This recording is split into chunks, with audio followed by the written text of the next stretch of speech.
So I'd like to talk for a few minutes about how do people remember you, how to be memorable.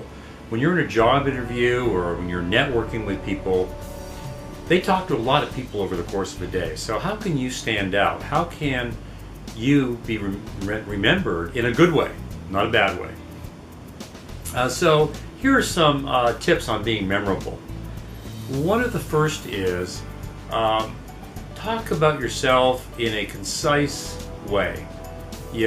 Don't be long-winded answers about things. So be concise and do it in such a way that's maybe a little bit different, that adds in a little bit of a surprise.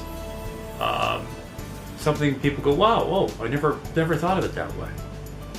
And then also be able to back it up with some stories. People love stories. Stories are memorable.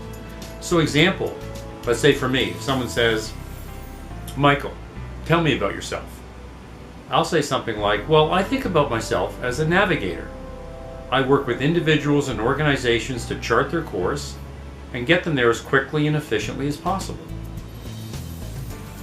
It's all about taking a vision and moving it to reality with velocity.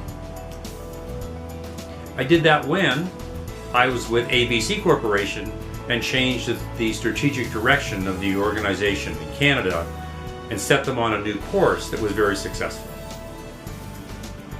Okay, you know what? So people are going to remember that. They're going to go, oh, the navigator guy, that was a great story he gave about changing the direction of the company. And yeah, that thing about taking a vision to reality with velocity. It's concise, it's simple, people get it. So think about how you may talk about yourself that way.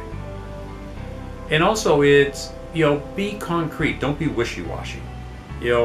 Abstracts are hard for people to remember, but stories and concrete facts are easy to remember.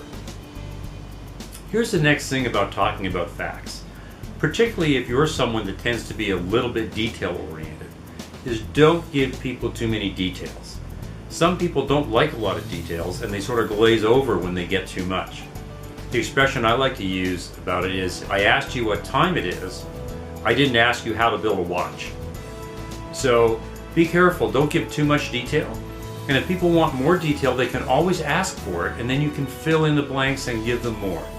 So don't overload them with detail. Keep it simple, keep it concise, a little bit of surprise, back it up with some stories, and that's a great way to be memorable so they'll remember you versus other people. Thank you for listening, and have a brilliant day.